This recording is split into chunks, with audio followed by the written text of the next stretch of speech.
So it's been about 5 or 6 years since the start of the pandemic, and COVID is where I learned that I was poor. Let me explain. So during the pandemic, when everybody else was learning how to bake and garden and knit and crochet, I decided to take this newfound free time and try to become a finance girly. I was like, I have never been good with numbers, and so let me try to learn about Rothies and index fundies and all those things, right? Right. And so when I started to look up books about personal finance, everybody was like, this is the book you got to read. One of the top 5 books you got to read for anybody that's trying to, do good with money or be better with money. And the book was Rich Dad, Poor Dad.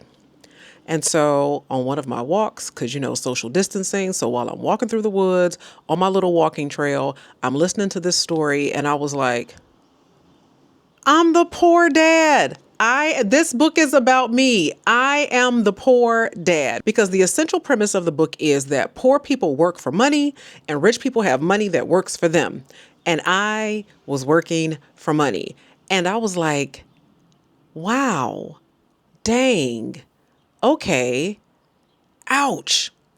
And so it started me thinking about assets, which in the book is primarily in the form of real estate investments and starting a business and all the things. And it was really a slap in the face, because for years, people who have majored in English or sociology or the humanities or anything that wasn't in the STEM field, we were like the sorry sapsuckers who pursued useless degrees, and we are going to end up in poverty, aka we were going to be destined to be the poor dads. And then the internet changed the game. Specifically, the internet, subsequently the knowledge economy, subsequently the creator economy, subsequently the attention economy, and then all of a sudden, knowledge became an asset. And almost 30 years later, after that book was written, the poor dads actually have a real opportunity to become the rich dads. And in this video, I'm going to show you how. Keep watching. Hello, I'm Dr. Shantae. Welcome back to my YouTube channel. For those of you who don't know me, essentially what I do over here is deep dives from a trauma-informed and sociological perspective into things like relationships, healing, and culture. So, Rich Dad, Poor Dad. I'm walking and I'm listening. And the basic premise of the book is that the United States teaches people to be in the rat race, essentially to become workers and not owners. And so in the book, Kiyosaki, so this book's by Robert Kiyosaki, Kiyosaki defines an asset as something that works for you. So passive revenue, money while you sleep. And assets, according to him, were things like real estate, stocks, businesses. Okay. So that while you're sleeping or while you're out vacationing or while you're out sunning yourself on the back porch, you would still be making money. Meanwhile, people like me, teachers, professors, lawyers, even doctors, essentially are trading hours for dollars, where if we don't work, we don't get paid. And that in order for us to have money, we have to expend our physical or affective labor in order to do it, in order to acquire it. So in order for us to make money, we have to actually be working for it. And we are not in a position where money is working for us. And this is when I realized, well, dang. Yeah. Job well done, USA, because that's exactly the trap that I fell into, because in all of my K-12 education, there was no talk of stocks. There were no talks of bonds. It was get some money, put it in a savings account. But they didn't say, why don't you buy stock in the bank and you will come out better in terms of compound interest over time, as opposed to just putting your money in the bank and letting it just kind of languish there with a very fractional percentage of interest. That's the era I grew up in. But the knowledge economy changes everything. So Peter Drucker, who is a management theorist, he actually predicted an economy where knowledge itself becomes capital. That knowledge itself can become profitable. That knowledge itself has the potential to become an asset. And you know what? He was right. So, because of the knowledge economy, because of the creator economy, creators now have the opportunity to create digital assets that can function very much in the same way as real estate or stocks or businesses that Kiyosaki describes in his book. And so, for those of you who are on YouTube and you are aspiring creators, and YouTube creators actually already know this, they know what it is to get passive revenue. While they might initially do work to create the content, to create the asset itself, once it lives on YouTube and once you become monetized in YouTube, that video has the opportunity to now become an asset. And people who made YouTube videos 5 years ago, 4 years ago, 3 years ago, 2 years ago are still getting paid from that same one video that they made years ago. Is that not the definition of an asset? Is that not money working for you? Is that not money while you sleep? Hello, somebody. Now, granted, it doesn't have the compound interest factor like it does in the stock market, but we'll get to that in a minute. But essentially, the knowledge economy, so people who are content creators, YouTubers, Substackers, podcasters, online course developers, essentially have created knowledge as an asset. You can create an online course, sell it for, I don't know, $37 at first launch, leave it on your website, and people can still continue to access that course, and it continues to pay you long after you have developed the course, long after you're done teaching the live sessions and what have you. It can still live as a digital asset. If you are a podcaster and your podcast has either a subscription model or it has sponsorships, those podcast episodes can continue to pay you long after you have published the episode. And so essentially, where once upon a time it was considered useless knowledge, a useless degree to major in English or sociology or psychology or the humanities, do you know what is the most marketable skill in the economy today, including and especially with the nuance of AI? It is the ability to clearly articulate an idea in a compelling way. And what do they teach you to do in the humanities and the lib arts? Exactly that. In addition to that, content creators, influencers, or what have you, they also have the opportunity to do brand deals. Now, this is where people might quibble with me, because somebody might say, well, if you're doing a brand deal, you're still trading hours for dollars. Like, you still have a deliverable that you have to create and produce and deliver to the sponsor or the brand or what have you. Yes, you do. However, when you get paid from that brand deal, this is where it has the opportunity to become an asset. Because let's say you do a $10,000 brand deal with Audible. You get your $10,000. And if you take that $10,000 and you go on vacation, like, honey, we're going on a cruise, or back in my day, we going to the Sizzler. And you take it and you just spend it. Okay. Well, yeah, I mean, you have done the same thing that anybody working 30, 40 hours a week would do. Like, you got your money, you spent it in the economy, and that's kind of the end of that. But if you have a brand deal and you get your $10,000 payout, and then you subsequently invest it in a Roth IRA or an index fund or an ETF, is that what it's called? ETF? Somebody correct me on that, because I still am not a numbers girly. But essentially, if you invested, that $10,000 that you made from an Audible deal can subsequently become way more money down the road if you put it into the right portals for it to accrue interest and pay dividends long after that one Audible brand deal. And so the knowledge economy has opened up this door for the poor dads, for the poor moms, for the educators, for the people who were, what are you going to do with that? How are you going to make money with that? How are you going to feed your kids with that? So Revenge of the Nerds, it is given an opportunity for those people to suddenly harness their knowledge and their skill set. And if you're a teacher, your delivery skills, your curriculum development skills, and essentially develop online assets either via YouTube or online classes or what have you, turning that knowledge into something that you can profit from in your sleep for years to come. And to all my fellow educators out there, we actually have an advantage that a lot of entrepreneurs don't.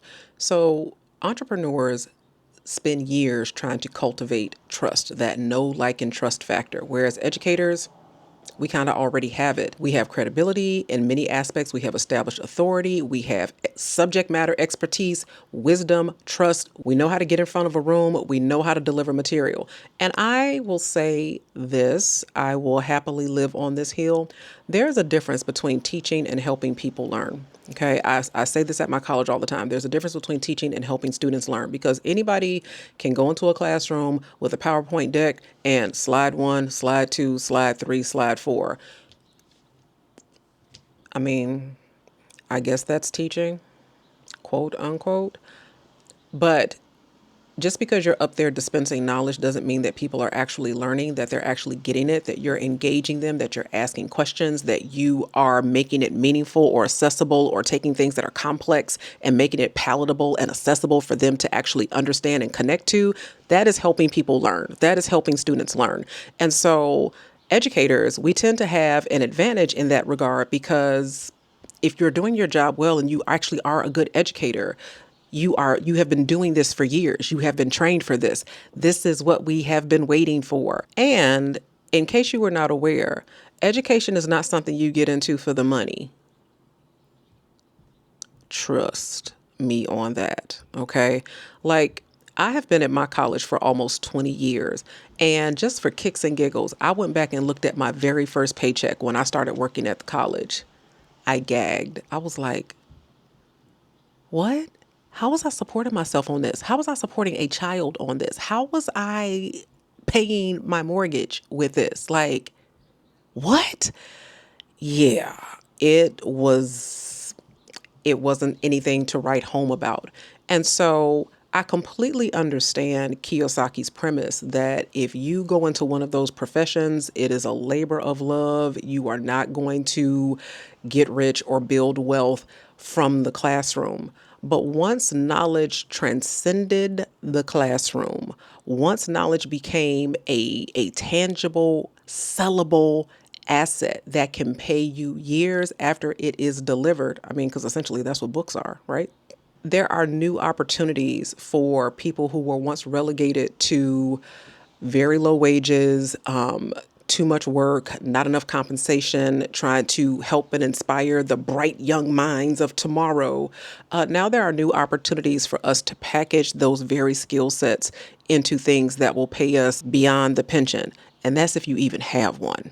Okay, Dr. Shante, I'm picking up what you're putting down. So, how do I do this? I am glad that you asked because I would not leave you without steps. And I will tell you, this has been a game changer for me because I have been where you are. I don't have investment properties. Single mama trying to raise a child in this economy and at a certain quality of life. And so I created this platform. So there's Shantae, the classroom teacher, but Dr. Shantae, as you know her, as you are listening to her right now, was an invention of necessity because I was like, I got to feed my kid. So let's do some coaching. Let's get some more training. Let's get another form of revenue because I have a family and I need to be able to support them. Okay. And so the first thing I'm going to tell you for anybody contemplating this is number one, don't give up your day job. Your employer is an investor, okay? Your employer is your biggest investor. If you are getting a direct deposit, if you have job security, you better keep that job. You better hold on to that income because ultimately it subsidizes your lifestyle and it is what keeps things stable while you're building these other opportunities, while you're building this digital library of other assets, okay? So number one, don't give up your day job. And I know people that are like, oh, I used to be in the rat race and I gave it up and now I'm a full-time content creator. I love that for you. I love that for you. But if you have been an educator for some time and you are in like a pension system or a retirement system and you have paid into it for a number of years, that might not be a good option for you. So as you start, number one, don't give up your day job. Number two, inventory your knowledge. What do you know? What do you teach? What can you teach people how to do? What is your subject matter expertise? So there is this trend happening across the country in the US at least. I'm not sure if it's happening in other countries, called like lectures on tap, where essentially bars and speakeasies are being converted on certain nights of the week into lecture halls. And so subject matter experts, teachers, professors, what have you, are being asked to come in, and while people come in and have a drink, they're also being engaged in some subject matter, anything from graphic novel expertise to medieval times. Like the range is vast and the topics are fascinating, and there is a real hunger, thirst, and desire, number one, for real life in person connections, which is why these things are so popular. But there's also a real hunger and thirst for intellectual stimulation, which brings me to number three: cure the brain rot. People are tired of the scrolling. People are tired of same old, the same old rehash of issues and he said, she said, and gossip and TikTok trends and new dances and all of that. It's like, okay, this is cute. It's funny. It's entertaining, but I feel like my brain cells are dying. Give me something, because your brain, the neural pathways in your brain are hungry. People are hungry for not just knowledge, but meaning. And so be the cure for the brain rot. Okay. So number one, don't give up your day job. Number two, inventory your knowledge. What do you know? What can you teach? Number three, be a cure for the brain rot. Number four, think in assets, not in content. What do I mean by that? So a lot of content creators address the moment. So, oh, let me see who's going to win at the Oscars, or oh, let me see what's this new trend happening in fashion, or let me see what's this new issue happening in the political landscape, which is cool for the moment, for the right now, but assets need to be evergreen. Assets need to have some legs and some teeth. So case in point, if you were creating content 6 years ago about the COVID pandemic, that was great while the COVID pandemic was happening. But 5, 6 years later, nobody's talking about that anymore. It doesn't have the same relevance. It doesn't have the same teeth. And so that video that was created is not going to have the same asset legs as something that is a little bit more evergreen, like how to do this, signs that you are experiencing a stroke. Hope you're not experiencing a stroke, but that sort of content, the kind that people can use for years over time, that's going to be the sweet spot. Number five, if you are fortunate enough to get brand deals, even YouTube has a program called Brand Connect, where they essentially create a media kit for you, and advertisers can look at it and say, hey, could you feature our product in your content or what have you? And you get to set a price for that. If you start getting AdSense revenue from ads, or you start getting brand deal revenue from YouTube, my best advice: treat that money not like a paycheck. Don't start planning the family vacation with that money. Treat that money as investment capital. Because don't you hear these things all the time? If you put $500 a month in an IRA, if you put $1,000 a month in this fund or that fund, in 10 years, it could look like that. Well, baby, in this economy, who got an extra $500 to be able to consistently invest in anything for that matter? These are tough times. Okay.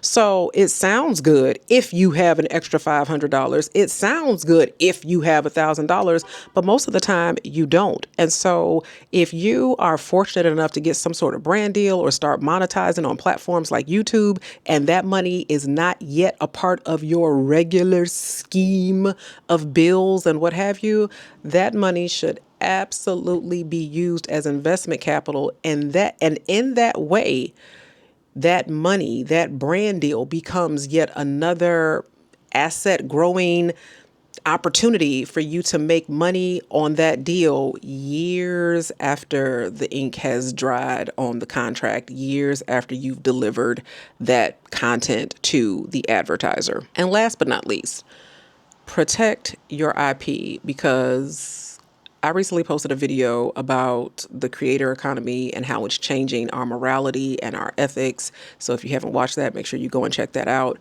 And people are shisty. People are shisty and desperate, and baby, they will take your stuff. These AI algorithms, the reason why I pulled all of my content off of TikTok is because TikTok was basically like, yeah, once you put it up here, we can do whatever we want to do with it. We can reuse it however we want to use it. We can use it to train our algorithms. Basically, we can take it and make another you. So I was like, no, we're not going to do that. We're not doing that. So I pulled all of my content off of TikTok and did some other things to protect my IP. Now, once you put things out for public consumption, I mean, there's only so much that you can do. But to the extent that you can, protect your tings. I saw that when I visited Jamaica years ago. There was a big sign that said, protect your tings. So make sure you are protecting your tings. Okay? So to wrap this up, number one, I am not a finance person. So let me hit you with that disclaimer. These are my thoughts. These are my experiences. This is what I see happening from a socio-cultural landscape and how the creator economy is changing wealth distribution in this country. So this is just my 2 cents. So please don't do something crazy with your money and be like Dr. Shantae said. Dr. Shantae did not say. Dr. Shantae offered her 2 cents is what she did. Okay. So that's number one. But as I wrap this up, Kiyosaki wasn't entirely wrong. He's right that in the United States, we do not teach people to be owners. We teach them to be workers. We do not teach them to invest. We teach them how to spend. And so consumerism and hyper consumerism is rampant. Okay. And oh, go check out the viral Stanley Cup, or I bought the viral leggings. Oh, I bought the viral baseball cap. Everything is viral, child, which is basically one of those trigger cue words to try to get people to rush down and deploy a sense of urgency that you just must have this thing, right? That's what the United States is about. It's not about teaching people how to be rich and all the things. And so as a result, many of us have gone the poor dad route, okay, where we find ourselves locked in these employment situations where we're trading hours for dollars and we don't have the resources to build assets in the ways that other people are able to build assets. And then for years and years, people who didn't even finish college were like, you, you sucker, you went to school. And meanwhile, I'm vacationing in Turks and Caicos because I've got income properties and I've got real estate and I've got a stock portfolio and all of those things. And so Kiyosaki's premise that you need assets, that you need money that works for you isn't wrong. However, 30 years after he's written that book, what has changed is how you can acquire those assets, which is why Peter Drucker's premise about the knowledge economy and knowledge itself becoming capital and knowledge itself becoming an asset is so rich for people who were locked into the rat race poor dad situation. And now you have an opportunity to kind of wiggle your way out. So I hope that you found this helpful. I would love to hear your thoughts, your 2 cents, the ways that you were educated about money and all the things. Okay. Because like I said, I'm not a numbers girly, but I am a sociology girly. And this is the opportunity that I see. So if you enjoyed this content, make sure that you like, subscribe, share, and I will see you guys next time.